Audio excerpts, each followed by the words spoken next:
We divide history into two parts. The first is living history, or the memories of people and events during our lives. The second is ancient history. This, it seems, begins before our earliest memories. For example, although the Second World War finished 18 years before I was born, it's as much ancient history as the Battle of Thermopylae 2,000 years before it. But there is one difference. I could talk to people who lived through World War II, people like my grandmother who worked as a nurse in London during the Blitz. The last time I spoke to her before she died, I asked her what life was like in London during that time, and she was able to provide recollections. So, for young people now, I expect the moon landing is, like World War II, simply ancient history, something their grandfather or father witnessed, but distinct and far from the living history of today. Luckily for us, I'm here to interview someone who witnessed and lived through the moon landing, Skylab, and the space race of the late 60s and 70s. Myself. Thank you, Mr. Bullock, for agreeing to this interview.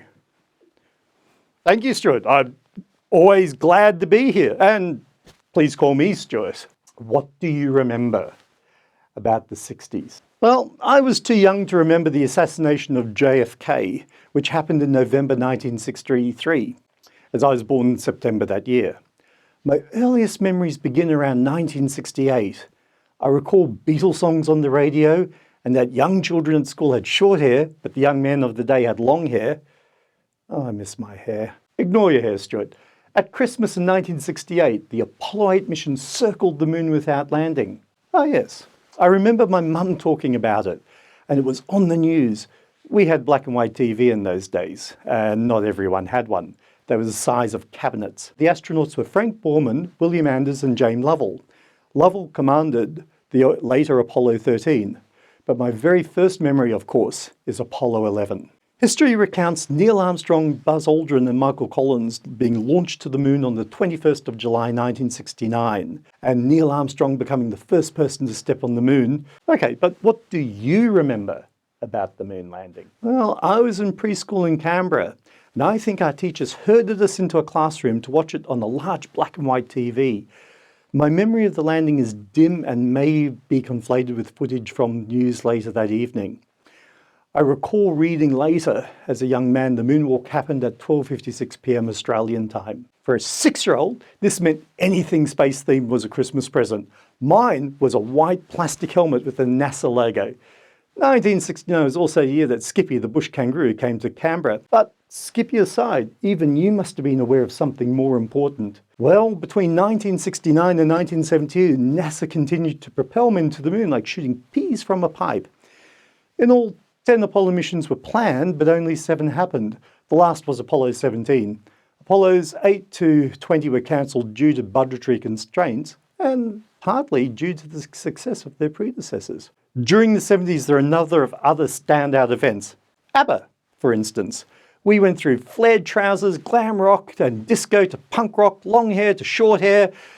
And aside from that, many of my age became enthralled by the space race. For me, there were 4 key events: Pioneers 11 and 10, Skylab, Viking 1 and 2, and Voyager 1 and 2. In November 1973, Pioneer passed by Jupiter and we saw the red spot up close, although we were still only using black and white tellies back in 1974. Nevertheless, a few magazines published the photo of the red spot. Pioneer 11 flew by Saturn in 1979, and I remember seeing the rings. They were way more complex than anything we'd imagined. And this is where things become a tad controversial. NASA attached a plaque to both Pioneers. On the plaque was a picture of a naked man and woman. I saw this in primary school at my next door neighbour's house. Shane and I giggled, as you do when you're 10 or 11, you see naughty pictures. Later, I learnt the designer intended the humans to be holding hands, and they soon realised that an extraterrestrial might perceive them as a single organism rather than 2. The drawings were modelled on those by Leonardo da Vinci and Greek sculptures. The plaque had a diagram of the solar system, where Pluto is still a planet, plus galactic markers using pulsars so any advanced civilization, should they be so inclined, might visit us. Yes, it was exciting times, and the movies of the day reflect this. Yes, 2001 in 1968, '76, Star Wars was released, and a year later, Spielberg's Close Encounters of the Third Kind came to the box office. All of them an optimistic view on how we might encounter advanced civilization. Between 1973 and 74, the first space station, Skylab, was occupied by crews called in turn Skylab 2, 3, and finally Skylab 4. Skylab was the forerunner of today's space station. Astronauts lived for up to 3 months in space and did all manner of experiments, but most of it was beyond the general public. What wasn't, though, was the zero-gravity toilet. Again, a teenage boy and potty humour. What could possibly go wrong? Fun fact, it took about 2.5 hours to set up for a single shower, but as Paul Veit said, at least you came out smelling good. In 2018, I came across the Skylab Museum at Balladonia, which claimed to have an actual debris. Hopefully here's a picture of me next to what I dub the world's largest Rheem hot water tank. And what about 1976 with the Viking landing on Mars? What do you remember about them? Well, 1976 was the Montreal Olympics and Nadia Comaneci, who scored the world's first perfect 10 for a gymnastic routine. At the time, my parents still hadn't bought a colour TV, so we went to my aunt's place to watch the Olympics. And I always linked Nadia to Viking 1 because she won her first gold medal on the 18th of July, '76, and 2 days later, Viking 1 sent us images of the surface of Mars for the first time. Yes, I expect as a 13-year-old you had a bit of a crush on Nadia as well. Possibly, but the more important thing for me was the Viking landing. I remember seeing the first images of Mars and thinking they were super bright red.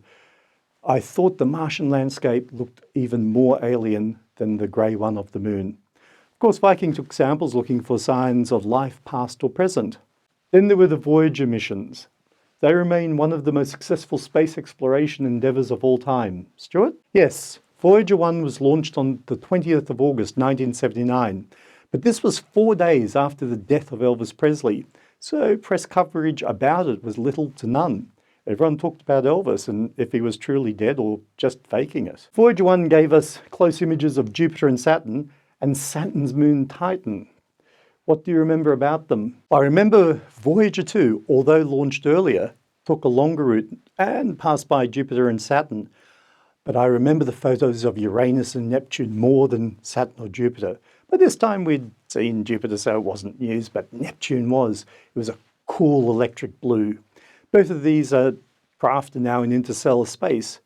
But if they're ever found by an alien civilization, we've put our calling cards on each of them.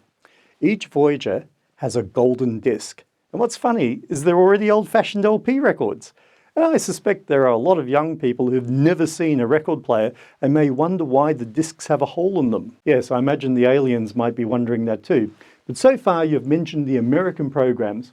What about the other countries, such as the Soviet Union? Yes, we're in a Cold War with the Soviets, so a lot of press was biased to the US. One thing I remember was the docking between Apollo and Soyuz spacecraft. That was in 1975, and at the time it seemed hopeful, but others were skeptical. I remain hopeful, and this was proved true later with the collaboration between Russia and America. Thank you very much for your time, Stuart. I know you're a busy man. You can see your way out. Thank you. Always a pleasure. And here's where I depart. In the decade 1968 to 1978, I witnessed people walk on the moon, live in space, probes flung to the outer solar system and beyond. I saw sideburns, bad fashion, but I also welcomed changes. But I saw it through the lens of a student from primary school until year 10.